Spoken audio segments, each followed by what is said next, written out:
तबूक के मौके पर ना ऊँट पे बैठे थे, पीछे रह गए। ऊँट सुस्त था, थक गया, चल नहीं रहा था। हज़रत अबू ज़र ग़िफ़ारी रज़ी अल्लाह ताला अन्हु पहले तो उसे ले गए ये गांव में कि ऊँट बीमार हो गया, उसका इलाज कराया, लेकिन जब वो ठीक ना हो सका ना तो ऊँट वहीं छोड़ दिया। हुज़ूर सल्लल्लाहु अलैहि वसल्लम के पीछे ज़रूर पहुँचना है मैदान तबूक में। तो जो सामान था वो सारा पुश्त पे रखा और अकेले ही चल दिए, तने तन्हा और पैदल। सामने से गर्द उड़ती हुई नज़र आई तो लोगों ने कहा हुज़ूर पता नहीं कौन आया है। फरमाया तुम्हें नहीं पता, मुझे तो पता है ना, अबू ज़र ग़िफ़ारी आया है। अबू ज़र ग़िफ़ारी आए। फिर हुज़ूर ने फरमाया यमशी वाहिदा व यमूत वाहिदा व युबास वाहिदा। फरमाया ये तन्हा चलते हैं, ये तन्हा ही दुनिया से जाएंगे, तन्हा ही उठाए जाएंगे। तन्हा तन्हा चलते हैं, तन्हा ही दुनिया से जाएंगे, इंतकाल तन्हा ही उठाए जाएंगे। जो बहुत ज़्यादा सख्ती करने लगे सहाबा पे, बहुत ज़्यादा। तो हज़रत उस्मान गनी रज़ी अल्लाह ताला अन्हु ने फरमाया कि आप अपने मिजाज के लिहाज से तो दुरुस्त हैं, पर जो चीज़ आप तारी करना चाहते हैं, जब शरीयत गुंजाइश देती है तो आप क्यों इतनी सख्ती फरमाते हैं। तो फरमाने लगे ठीक है, फिर मुझे रब्ज़ा जाने की इजाज़त दे दो। रब्ज़ा एक बस्ती थी, जंगल था, वहाँ कोई आता जाता नहीं था। असी किसे दे कुछ नहीं लगते तो ना कोई साडा दर्दी। हुज़ूर ने कहा था ना यमशी वाहिदा, तो अकेला चलेगा, रब्ज़ा चलेगी। हज़रत सैयदना उस्मान गनी ने कहा ये कुछ बकरियाँ ले जाओ, दूध पी लिया करना। फरमाया उस्मान मुझे माल की तो ज़रूरत पहले दिन से ही कोई नहीं, मुझे तो रब रसूल की ज़रूरत है, उनकी करम नवाजियाँ मेरे साथ रहती हैं। तशरीफ़ ले गए वहाँ तन्हा, खजूर के खुश्क टुकड़े खाते, इबादत करते, अल्लाह को याद करते। बड़े बड़े लोगों ने आके कहा कि अबू ज़र आपकी बड़ी शान है, हमारे साथ चलें। फरमाया छोड़ो, कहाँ मंशूर हम और कहाँ हंगामे मोहब्बत के, एक हुजरे में रहते हैं, खुदा को याद करते हैं, ज़रूरत कोई नहीं, जहाँ हूँ ना वहाँ मैं ठीक हूँ, हाजत नहीं। विसाल का वक्त आ गया, दुनिया से जाने का टाइम आ गया, अकेले हैं, बीवी है और बेटी है, जंगल का इलाका है, हज हो गया, रास्ते बंद हो गए, बीमार हो गए। अपनी अहलिया को बुला के कहने लगे अब मैं बचूंगा नहीं, अब जाने का वक्त आ गया है। मैंने फ़कीरी जो हुजूर की देखी थी उसमें मैंने वक्त गुजारा है, और देख मैं जा भी फ़कीरी मेरा लै सजड़ा सा तोड़ नहीं पाई, जान भी दिती तेरा तेरे, अब जाने का वक्त है।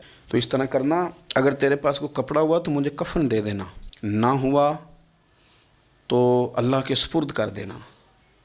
कहा हम दो औरतें हैं, जनाजा गुस्ल कफन। फरमाया रब जमात भेजेगा मेरे लिए, लोग आएंगे, मेरे नबी पाक ने मुझसे वादा किया था आएंगे ना लोग।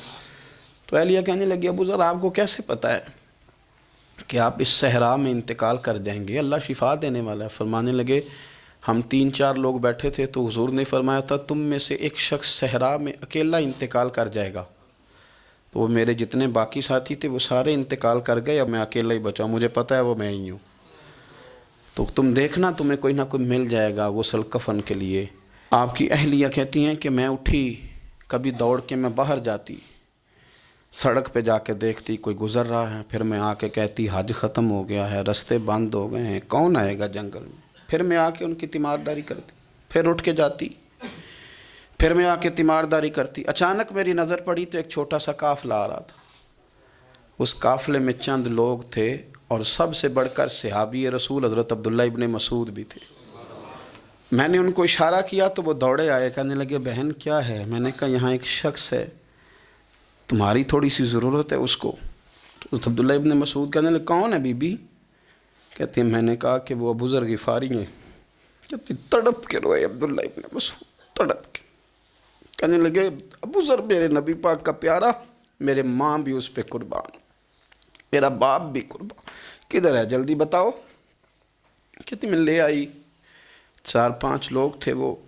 तो सैयदना अबू ज़र ग़िफ़ारी कहने लगे अब्दुल्ला मेरा विसाल हो जाएगा, लेकिन याद रखना मेरी बीवी के पास कफन के लिए कपड़ा मौजूद नहीं। और लहो सजना सा तोड़ ही नहीं पाई, जान भी दिती तेरा तेरे, कफन के लिए कपड़ा नहीं है, लेकिन तुम में से ना वो बंदा कोई कपड़ा ना दे جو کبھی کسی سرکاری عہدے پہ رہا ہو، وہ بندہ میرے کفن کے لیے کپڑا نہ دے، کسی سرکاری عہدے پہ رہا ہو۔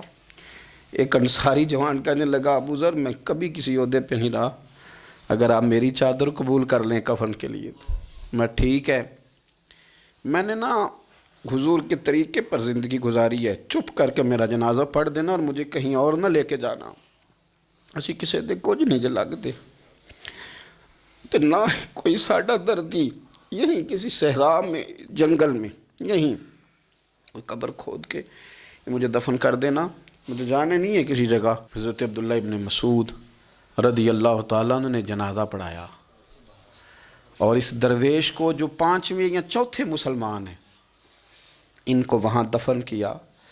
جب خبر پہنچی نا مدینے تو سب سے زیادہ آنسو مولا علی نے بہائے، سب سے زیادہ حضرت علی نے۔ لوگوں نے کہا اتنا کیوں روتے ہو؟ فرمایا 2 ہی تو بندے تھے جو اللہ کے راستے میں کسی کی پرواہ نہیں کرتے تھے، اب ایک ہی رہ گیا ہے۔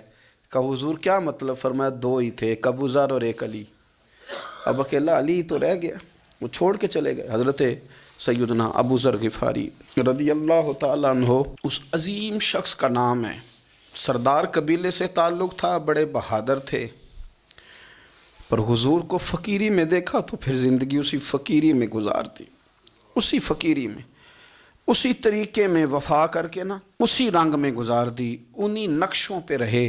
اگرچہ جائز تھا، بڑے بڑے لوگ تھے، حضرت عبد الرحمن ابن عوف بڑا مال تھا، حضور نے ان کو جنتی کہا، ان کے پیچھے نماز پڑھی، سب ٹھیک تھا، پر فرماتے تھے یار میں انکار نہیں کرتا، پر میرے نبی نے فقیری کی، حضور نے ایک وقت کھایا ایک وقت بھوک کاٹی، تم کس طرح بھر بھر کے پیٹ کھاتے ہو، تم کس طرح اتنی آسانیاں دیکھتے ہو۔